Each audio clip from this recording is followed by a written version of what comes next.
Olá, nono ano, tudo bem com vocês? Espero que sim. Hoje, terça-feira, dia 20 de outubro de 2020, é a nossa terceira aula do quarto bimestre. E nós vamos dar início à nossa aula de hoje, fazendo a correção dos exercícios da aula passada. Então, pegue aí o seu livro e o seu caderno e abra o seu livro na página 94. Semana passada falamos, sobre o cinema, ainda vamos continuar falando sobre o desenvolvimento, a história do cinema, e de acordo com esses conteúdos, vocês teriam que responder as seguintes questões. Número 1. Você concorda com a afirmação de que o cinema é arte que possui suas próprias formas de expressão? Justifique. Então, você acha que o cinema é arte que possui suas próprias formas de expressão? Sim ou não? Sim, ela é sim uma arte, que possui suas próprias formas de expressão por ser uma arte do espaço e do tempo. O cinema é a sétima arte, pois parte de uma imagem projetada em uma superfície. Número 2. A fim de que o cinema seja efetivamente realizado, são necessários, além dos atores, vários outros profissionais. São várias pessoas envolvidas, cada uma cuidando de um setor de produção, para que o filme fique como foi planejado. Pesquise e escreva no espaço a seguir a função de cada um deles. A. Roteirista. Aquele que escreve roteiros para filmes e ações cênicas em geral. Agora a página 95. B. Diretor. Aquele que dirige uma produção artística, espetáculo teatral, filme, programa de televisão, etc. E é responsável pela atuação dos artistas e pela coordenação geral da equipe. Letra C. Diretor de fotografia. Aquele que dirige ou orienta para que as imagens sejam as melhores possíveis. Letra D. Compositor e músico. Aquele que compõe ou escreve música, que se dedica à arte da composição musical. Pessoa que exerce atividades ligadas à música. Letra E. Técnico de efeitos especiais. O técnico de cinema e vídeo que trabalha com a ilusão, o truque, a magia. Letra F. Técnico de som. Profissional responsável pela captação com qualidade técnica de diálogos dos personagens, músicas e ruídos ambientais da cena. Letra G. Operador de câmera. É o técnico que opera as câmeras e é o responsável pelos enquadramentos, seja em planos fixos ou em movimento. Letra H. Montador ou editor. Aquele que executa a montagem dos filmes. Dando continuidade, turma, na página agora 96. Letra I. Produtor. Profissional que se encarrega de prover os meios materiais e humanos necessários à execução de um filme, uma montagem teatral, um programa de rádio ou de televisão, e etc. Número 3. Agora que você conhece um pouco do que é necessário para produzir um filme com qualidade, relembre os filmes a que você já assistiu e destaque um que mais impressionou você e justifique por que esse filme te impressionou. Eu vou querer saber através do Zoom. Lembrando que hoje nós temos um encontro marcado no mesmo horário e eu conto com a participação de cada um de vocês, tá, turma? E nós vamos fazer a correção dessa questão aqui no Zoom, nosso encontro do Zoom hoje, ok? Eu separei, assim, um filme, o nome de um filme que mais me chamou a atenção. Não é o meu filme favorito, mas na época ele me chamou muita atenção. Eu tenho certeza que vocês já ouviram falar, que é o filme Avatar. Então ele chamou a atenção porque naquela época, né, ele revolucionou o cinema mundial com o uso do 3D. Então eu lembro que foi assim um marco, todo mundo queria ir para o cinema assistir e foi realmente, teve um grande destaque. Então por conta disso, o que eu escolhi foi o Avatar, por conta mesmo das questões aí dos efeitos especiais e da questão da tridimensionalidade aí dentro do cinema.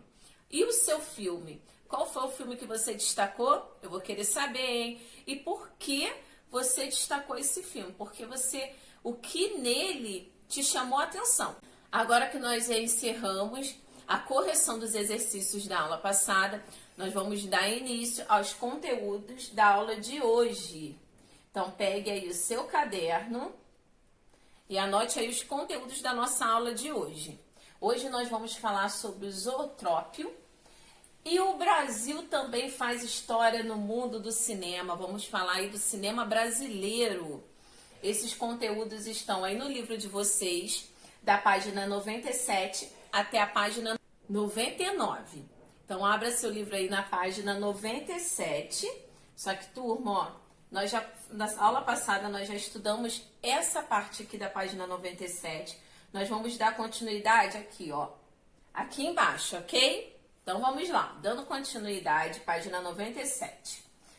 Depois de o cinema já ter dado os primeiros passos, surgiram alguns brinquedos ou instrumentos que contribuíram para a captação da imagem em movimento. Sobre esses instrumentos, podemos citar o zootrópio, tá? Já já vocês vão observar, vão saber direitinho como que é esse instrumento, que consiste em um tambor circular aberto com ranhuras em seu entorno. Dentro desse objeto são colocadas figuras que formam uma sequência. Então vamos agora aqui passar para a página 98, tá? Esse aqui é o instrumento, já já nós vamos falar um pouquinho, vamos terminar aqui a leitura, né? Então, ao girar, é colocado aqui, ó, as imagens numa sequência. E ao girar o tambor, e observar os desenhos através das fendas, que se tem a impressão de movimento.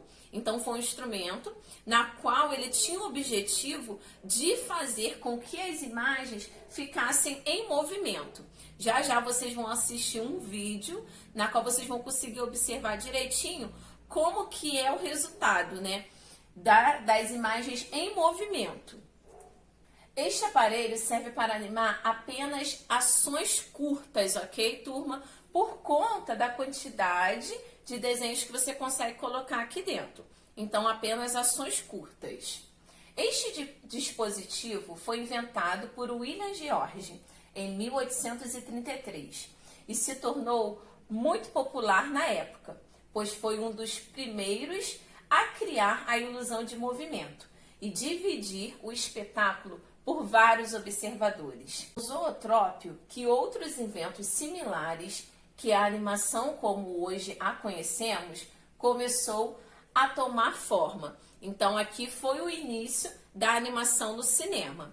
Aqui eu quero que vocês observem essas duas imagens, tá? Então em cada espaço, gente, é colocada uma cena diferente, de quadro a quadro, com a imagem que vai se compondo. Então aqui, ó, você vai colocando a sequência. Então, se você está colocando, vamos supor, igual aqui, um cavalo, e esse cavalo em movimento, a cada desenho você vai ter que mudar as posições ali, né, das patas, a cabeça, para dar a impressão de movimento, tá? Então, não é só colocar as imagens iguais aqui e fazer com que o instrumento comece a rodar. Não, tá? Você precisa colocar também as imagens desenhadas com posições diferentes.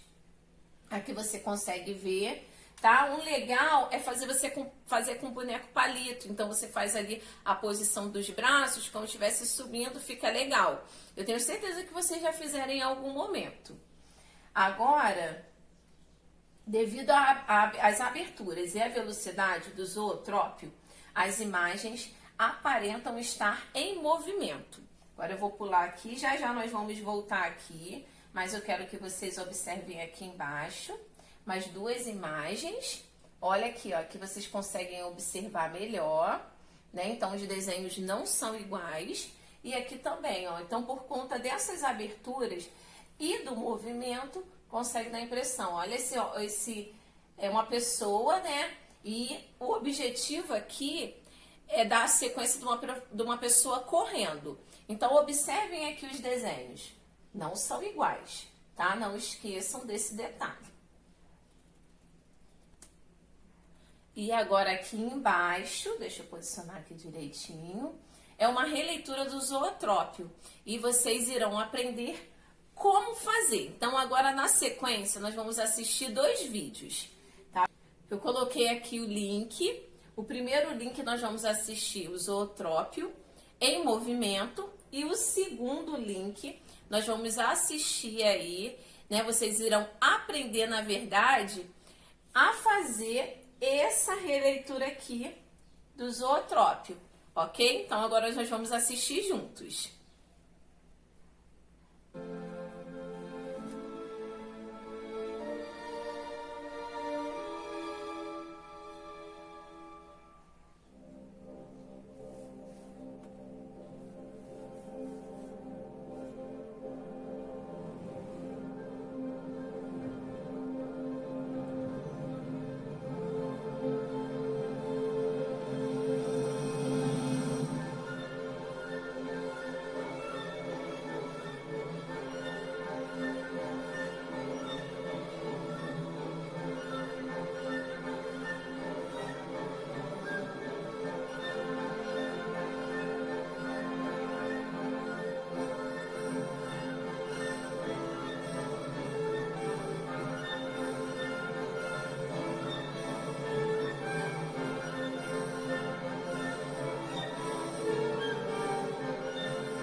Legal.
Bem legal, né, turma? Faça você também a releitura do seu zootrópio. Agora, dando continuidade, vamos voltar lá na página 98. Né? Já falamos aqui em cima, agora vamos dar continuidade sobre o cinema brasileiro. O Brasil também faz história no mundo do cinema. O cinema brasileiro só começou a se desenvolver por volta do século XX, na década de 1930. As empresas cinematográficas que aqui se estabeleceram investiram esforços no gênero chanchada, de apelido popular, informal e cultural que mescla música com humor. Então, lá no início, em 1930, tinha o gênero chanchada. O primeiro filme brasileiro premiado internacionalmente foi O Pagador de Promessas, do diretor Alzemo Duarte, recebendo na década de 1960, gente, o prêmio A Palma de Ouro do Festival de Cinema de Cannes. Ainda na década de 1960, com Glauber Rocha, o cinema nacional novamente adquiriu força e visibilidade internacional, tá? Então, lá em 1960, o cinema brasileiro ganhou força, adquiriu força novamente, tá? E aí, e visibilidade também internacional. Os filmes Deus e o Diabo na Terra do Sol, de 1964, e Terra em Transe, em 1967, ambos indicados em Cannes, no Festival de Cinema, são até hoje emblemas do cinema brasileiro. Com Glauber se cria uma tendência artística chamada de cinema novo, tá? Então agora aqui, com Glauber em 1960, o cinema começa a ser chamado cinema novo, por conta do desenvolvimento de alguns objetivos que estavam sendo colocados dentro do cinema, na qual defendia um estilo de cinema que se apartasse radicalmente do que era importado dos Estados Unidos e propunha uma visão mais crítica dos problemas sociais brasileiros. Então, esse cinema novo, por conta do desenvolvimento, do diretor, o que eles fizeram? O objetivo deles era parar de observar o cinema internacional e colocar mais características brasileiras dentro do cinema brasileiro. Foi quando ele foi chamado de cinema novo, por conta desse desenvolvimento e desse despertar, dos diretores. Por falar, não, vamos falar sim sobre os problemas sociais brasileiros, porque para que focar tanto, lá nos Estados Unidos ou em outros países, se nós podemos dar destaque ao Brasil? Então aí surgiu o termo cinema novo. Em 1970 e 1980, o cinema nacional passou por um período de turbulência, período em que a censura do regime militar atuava fortemente, impossibilitando a liberdade de expressão, tá aqui embaixo, de expressão e reduzindo a qualidade das produções. Então, nesse período, o cinema novamente perdeu um pouco de força. Apesar desse contexto de repressão, alguns cineastas continuaram acreditando na potencialidade do cinema brasileiro e poucos filmes se destacaram, como é o caso de Dona Flor e seus dois maridos, em 1976, do diretor Bruno Barreto. A partir da década de 1990, a indústria cinematográfica deslanchou, investindo em diferentes gêneros para tentar atender a um público diversificado. Surgiram alguns filmes considerados inesquecíveis. Eu tenho certeza que vocês já ouviram falar de alguns deles, como o filme Central do Brasil, O Alto da Compadecida, Cidade de Deus, Carandiru, Deus é Brasileiro e Tropa de Elite. Contudo, o cinema brasileiro ainda não conseguiu ganhar o Oscar de melhor filme estrangeiro. Mas quem sabe, ainda dá tempo. Agora que vocês já aprenderam um pouquinho mais aí, sobre o cinema brasileiro, vocês irão responder as seguintes questões. Ainda na página turma 99, tá? Número 1. Pesquise filmes brasileiros, ok, turma? Que participaram de festivais de cinema ao redor do mundo. Procure por críticas, prêmios e os profissionais envolvidos. A partir de imagens, recortes de revistas, jornais e etc.